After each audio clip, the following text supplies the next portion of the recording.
Hi everyone, Lisa Haven here, and I've got a question for you. Why is the Department of Homeland Security now preparing for isolation and quarantines in rural areas? And why is the FBI asking the American people to turn in their own family and peers? I mean, that's the same thing that we've seen in areas like, well, Nazi Germany. Here's what I'm talking about. Let's start first with the Department of Homeland Security and what's going on there. You see, back in 2004, the United States Congress approved a brand new preparedness department. They called this department RDPC, which also stands for Rural Domestic Preparedness Consortium.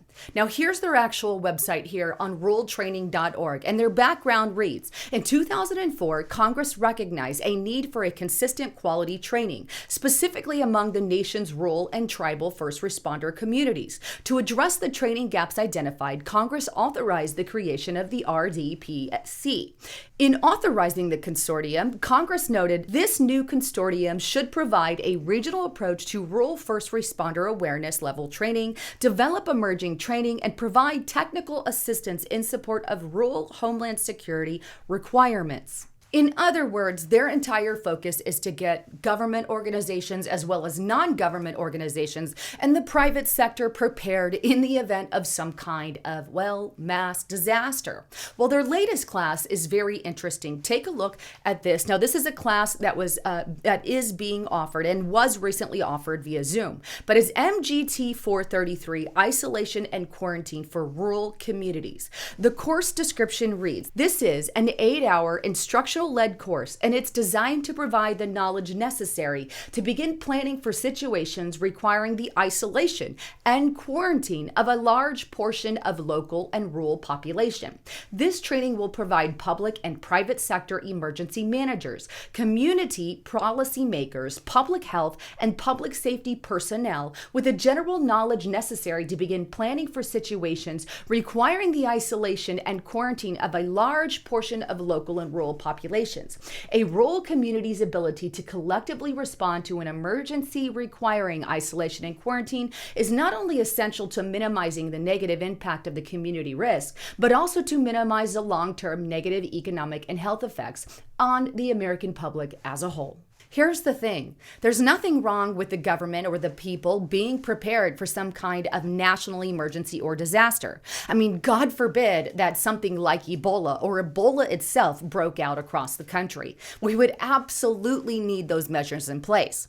The problem I have with it, however, is that isolation and quarantine are very open-ended. The particular course description doesn't mention anything about why and when they could use these kind of disasters. I mean, God forbid that somebody like a Mao or a Hitler or some kind of dictator were to get in and seize this authority, well, when they shouldn't be seizing it, or just use any means necessary to start isolating people. Not saying it's going to happen, just saying that they're not really specific on what it is or isn't. So that leaves a fear in my mind that it can be used for alternative reasons.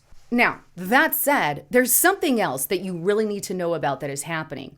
Take a look at this post from the FBI on Twitter, and it reads, family members and peers are often best positioned to witness signs of mobilization and violence. Help prevent homegrown violent extremism.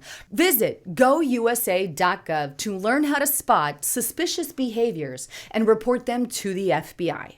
Here's the thing. There's already rules and regulations against violence here in the United States of America. You can get arrested for acts of violence. So why is the FBI now asking the American people to report their family members and peers? You know who else did stuff like that? Nazi Germany, Stalin, Mao, these kinds of people. They encouraged family members to report on their own. Why now is the FBI doing that?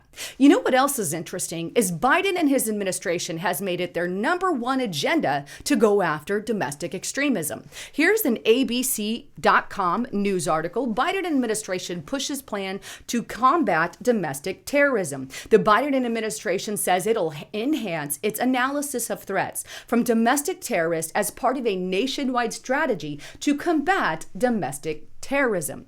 So around the same time that the FBI is encouraging American people to turn in their family and friends, Biden is also putting his foot down on domestic extremism here in the United States of America. But what's interesting is we have yet to really get a definition of these actual domestic terrorists because they really seem to hone in on this white supremacist thing. But yet we have no official definition on what exactly that might be, leaving many with the eerie suspicion that it just might be those who are more conservative in nature. Either way, I'll leave that for you to decide, or go to restrictedrepublic.com if you really want more information on that. I've got so much info on that. But that aside, you know what else is interesting right now is, in my opinion, Biden and his administration is acting more tyrannical in nature. Meanwhile, there are literally countries right now standing up against communism. Take a look at this article here on foxnews.com.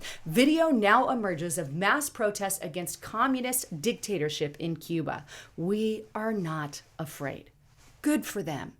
Anyhow, please don't forget to check out my partner at noblegoldinvestments.com. If you've not converted your 401k or gotten a 401k, now is the time to do that. And Noble Gold Investments can help you right now. Give them a call. Let them know you heard it on Lisa Haven. And right now, you can get this amazing 1 ounce silver American Eagle coin with any approved IRA or 401k. So be secure today and make sure you have a future. Go to noblegoldinvestments.com. Anyhow, I'm Lisa Haven, signing out.